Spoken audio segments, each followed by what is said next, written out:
Artinya apa? Ada orang yang pintar, ada, tapi pintari juga banyak, Pak. Yang uniknya lagi, orang-orang seperti itu punya pengikut, dan pengikutnya tidak sedikit. Kita ambil contoh kasus yang paling sederhana ketika Idul Fitri. Mungkin bapak-bapak sudah pernah mendengar kan kasus Idul Fitri. Untuk menentukan hilalnya, tanggal masuknya, bisa seorang berbicara dengan Tuhan. Saya sudah nelpon Allah.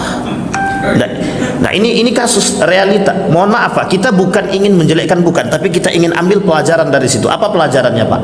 Betapa pentingnya agama, betapa pentingnya akal, betapa pentingnya akidah untuk memahami itu, dan betapa pentingnya keimanan. Bayangkan pengikutnya lebih dari 1.000 Pak, yang percaya lebih dari 1.000. Artinya mohon maaf, orang yang mengerti agama dan ketika dibalut dengan kepentingan, atau mohon maaf ketika mereka bermain dengan syaitan misalkan, bisa saja mereka melakukan perbuatan yang tidak kita fikirkan. Mungkinkah mereka berbicara dengan Allah melalui telepon? Dan ini tidak masuk akal. Kalaupun ada wali dan dia mendapatkan kelebihan, dalam bahasa lain karamah, seorang wali yang mendapatkan karamah, dia tidak akan berbicara kepada manusia manapun tentang karamah. Itu tidak akan mungkin Pak. Kalau ada wali dan dia berbicara tentang karamahnya kepada manusia, kepada orang banyak, kepada khalayak banyak, itu mesti bukan wali itu Pak. Karena wali tidak akan berbicara tentang itu.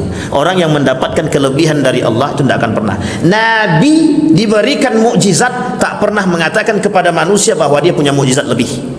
Dia hanya katakan kepada manusia, ikutlah apa yang diikuti, dan kemudian dia bisa menampakkan kelebihan sebatas ketika mereka tidak percaya dengan Tuhannya. Tapi setelah itu mereka nggak bisa gunakan Pak, nggak bisa gunakan. Kenapa?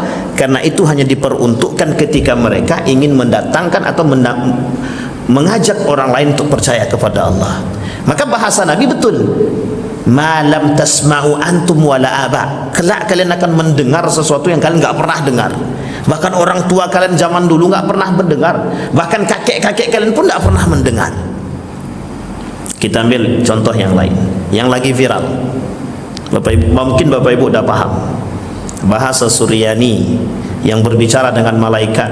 Kita tidak mau berbicara pada konteks orangnya Pak, tapi kita berbicara pada konteks keimanan. Kita berbicara pada konteks akidah. Kita coba tengok.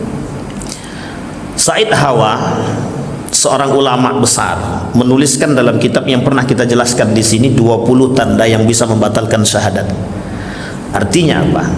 Ketika ada orang-orang yang bisa mengatakan bahwa dirinya memiliki kelebihan, tapi kemudian dengan kelebihannya itu orang lain tergait, orang lain percaya dengan bahasa dia, bahkan melebihi kepercayaannya kepada orang tersebut dengan kelebihan yang dia miliki, kemudian bisa merusak akidah. Mohon maaf, kita ambil contoh begini. Ada satu orang manusia yang punya kelebihan, yang diberikan kelebihan, tapi dengan kelebihan tersebut ada orang yang menjadi pengikutnya dan lebih percaya kepada bahasa orang tersebut ketimbang bahasa Allah, maka itu kemudian keluar daripada jalur yang sesungguhnya Pak.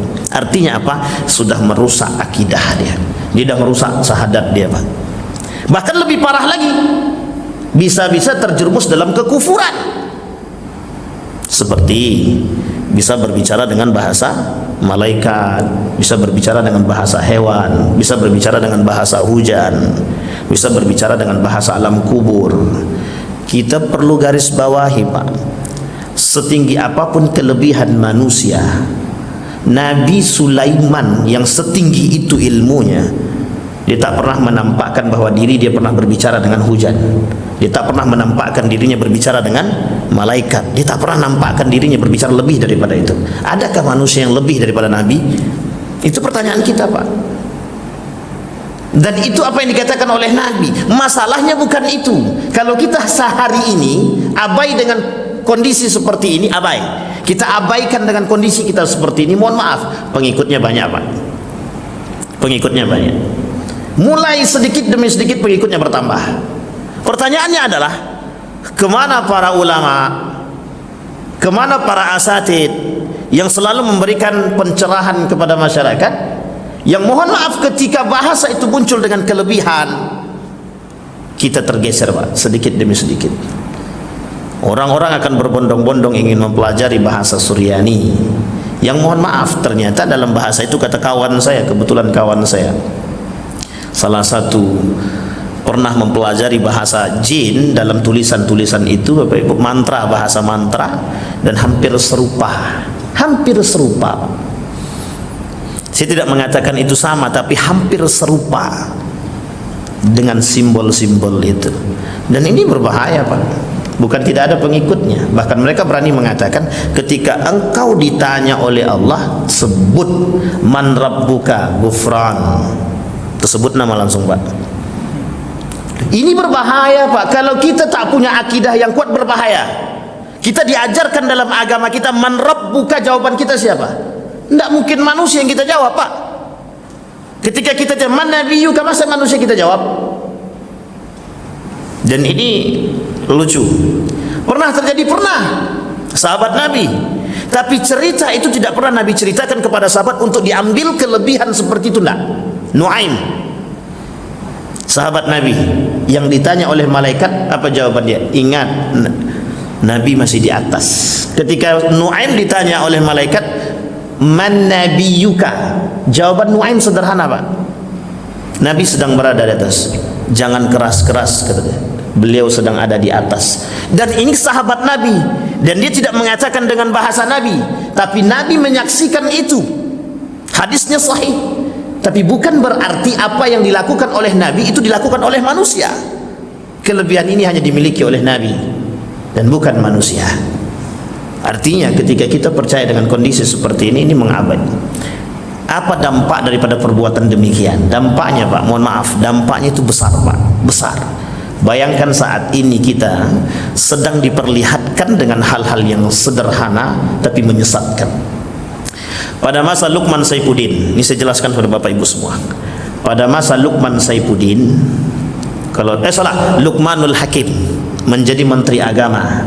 Ada satu agama yang diresmikan, nama agamanya Bahai. Bapak Ibu tahu agama Bahai? Saya tidak tahu itu 2019 apa 2018, saya lupa. Yang jelas beliau ketika itu masih menteri agama, dan beliau meresmikan satu agama yang disebut dengan Bahai, dan beliau menghadiri itu. Itu agama baru Pak, yang dimasukkan dalam urutan agama. Jadi berapa agama kita sekarang? Islam, Buddha, Hindu, Kristen, Kongfucu, ada 5. Bahai jadi 6. Belum lagi Kristen terbagi 2.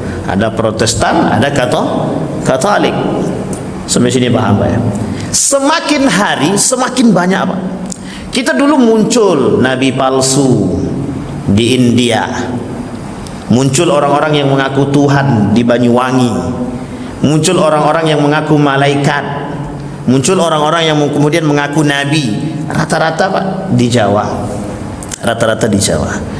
Sehingga mohon maaf ketika Syekh Hasim Al-As'ari menjelaskan tentang munculnya ahlul mubtadi'in fi ahli Jawa, akan muncul golongan-golongan, kebanyakan muncul golongan-golongan itu di daerah Jawa, kata beliau dalam kitabnya Risalah Ahlus Sunnah wal Jamaah. Mengapa?